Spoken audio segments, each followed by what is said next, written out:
はい、皆さんこんにちは。今日はプロクリエイトのチュートリアルになります。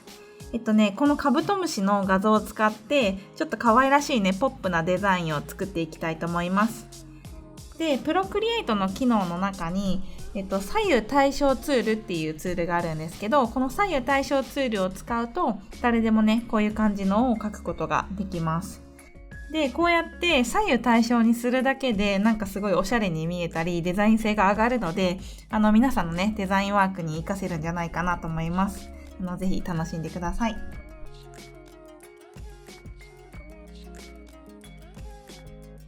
はい、じゃあ始めていきます。プロクリエイト開いて右上のプラスボタンから新しいキャンバスを開いてください。サイズは何でもいいです。で、いつものように写真アプリを右側に立ち上げて、ドラッグ&ドロップで放り投げます。こんな感じで。で、そしたら画像がこのキャンバスの中に入ってくるので、この画像をだいたい中心になるように持ってきてあげます。こんな感じで。で、次にこのレイヤーの不透明度を 10% ぐらいに下げます。少し見えるぐらいにして、で、その上に新しいレイヤーを作ります。で、こっからなんですけど、左右対称に書けるように設定していきます。設定のところから編集描画ガイドっていうところに行きます。で、この状態で一番右側の対象っていうボタンがあるので、これを選択して、で、そしたらね、真ん中に線が出てくるので、この線の中心点をこうやって、移動できるので設定してあげます。この真ん中の線から左右対称になるので、このカブトムシの真ん中に線が乗っかるように設定してあげます。で、そしたらこのレイヤーのところに今アシスト中って書かれてますね。描画ガイドを設定するとアシスト中っていう風に表示されます。で、こっからねアウトラインを取っていくんですけど、今回使うブラシはスタジオペンっていうブラシを使います。インキングっていうボックスの中のスタジオペンです。で、この状態で、どっちか片方の面を描いてあげるとこんな感じで反対側の方にも同じ描画がされます。なのでここからね少しずつアウトラインを取っていきます。で、ここはねちょっと慎重に描いた方がいいと思います。で、なんかうまくねラインが描けない人は、スタジオペンの設定項目の中にストリームラインっていう設定項目があるんですけど、このストリームラインをね高めてあげると綺麗に描けます。で、コツなんですけど、右利きの人は左半面、今左半面描いてるんですけど、左側を描いてあげた方がいいです。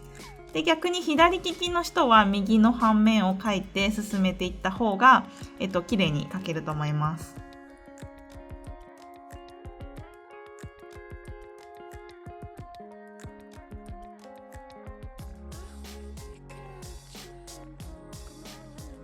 で、ここまで描けたら次塗りつぶしていきます。塗りつぶしていく時もこの描画ガイドをオンにした状態で、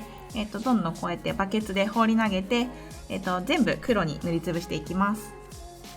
で、左右対称モードをこうやってオンにしたまま塗りつぶしていくと、塗りつぶしもね左右対称になってくれるんですよ。これがねすっごい時短なのでめっちゃおすすめです。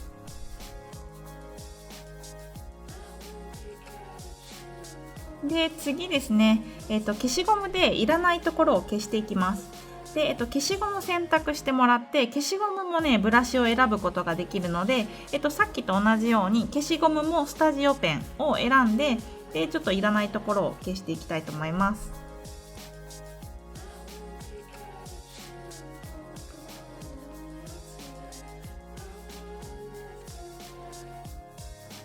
で、ここからなんですけど、次このカブトムシにちょっとテクスチャーを加えていきたいと思います。で、このお腹の部分だけちょっとテクスチャー感を出していきたいんですけど、まずちょっとね写真ホルダーからテクスチャーを選んで放り投げます。で、サイズ整えてあげて、この状態でこのテクスチャーのレイヤーをマスクオクリップっていうのにします。で、そしたらこうやってカブトムシ自体にテクスチャーがかかったような感じになるんですけど、私がやりたいのはこのお腹のところだけをテクスチャーにしたいんですよね。なんですけど、今全部のレイヤーにテクスチャーがかかってしまってるので、ちょっとこれを直していきます。で、そうしたいときはこのねカブトムシのお腹のところだけを、別レイヤーにしてあげなきゃいけないんですね。で、その時はこの左上の選択ツールから、ここの自動っていうボタンを押します。一番左ね。で、その状態で真ん中のお腹のところを選択して、左右にドラッグしてあげます。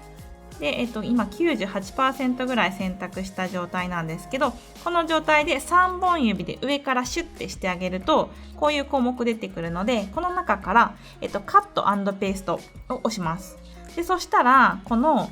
本体のカブトムシの、お腹のところだけがくり抜かれて新しいレイヤーになってます。見えますかね。こんな感じでね、これめっちゃ便利なので使ってみてください。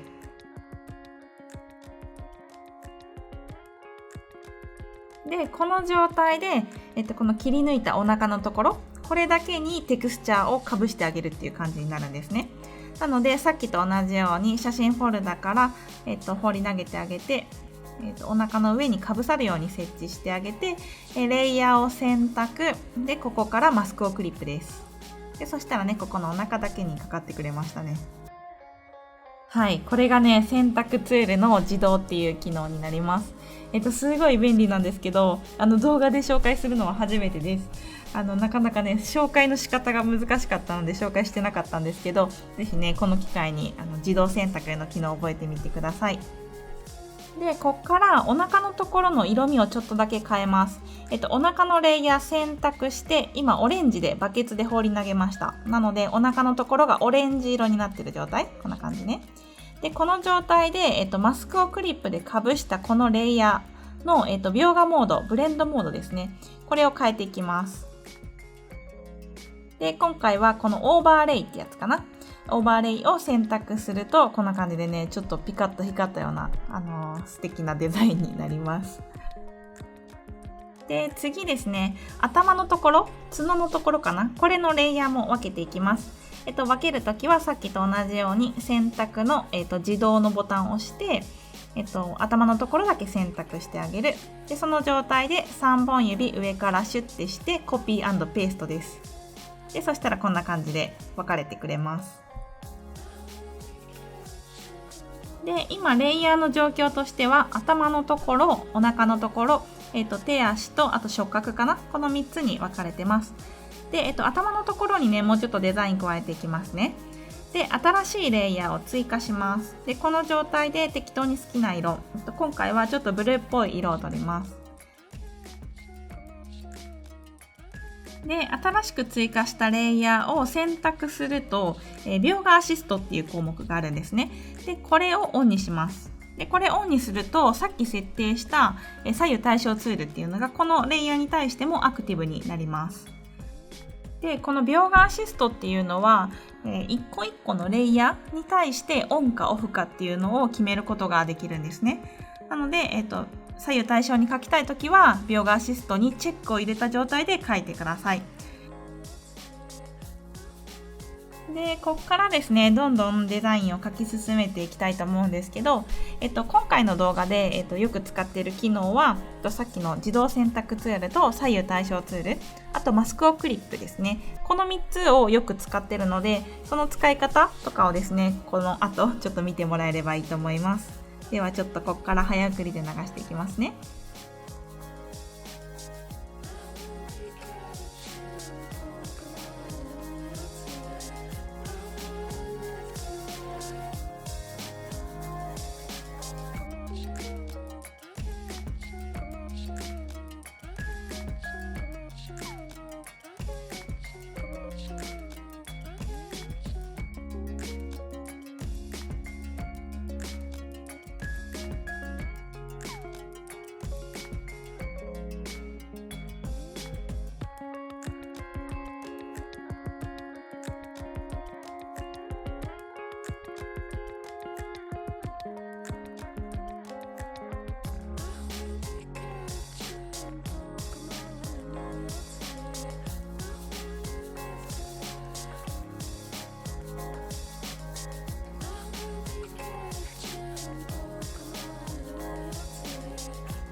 はい、ということで、こんな感じでカブトムシのところは完成にしたいと思います。結構ね、テクスチャーがいい感じに効いてますね。あと、左右対称ツールのね、機能も結構効いてると思います。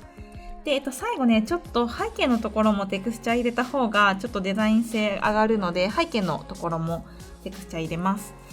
さっきと同じように写真アプリを立ち上げて、入れていきます。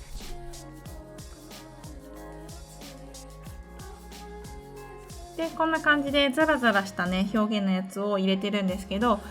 もしねこういうテクスチャー持ってない人は自分でブラシで描いちゃっても大丈夫だと思います。今回はねちょっと楽したいのでテクスチャーの画像を入れてます。でこんな感じで完成です。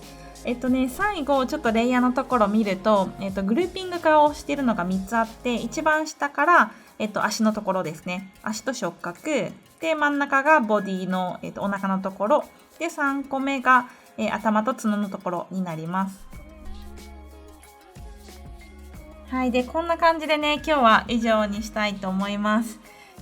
これ私書いててもすっごい楽しかったので、ぜひね皆さんにもやってほしいです。この左右対称ツールね。で、ちょっと難しい人は最初アンパンマンとかからねスタートするのもいいかもしれないですね。アンパンマンも左右対称ツールで書けます。でちょっとねレベル上げてきたらこういうね難しいデザインとかも作ってみたらいいかなと思います。またねこの虫シリーズちょっと次回やりたいと思うので、ぜひ楽しみにしておいてください。で、この動画良かったらぜひいいねボタンお願いします。はい、ということで以上です。今日はご清聴どうもありがとうございました。バイバイ。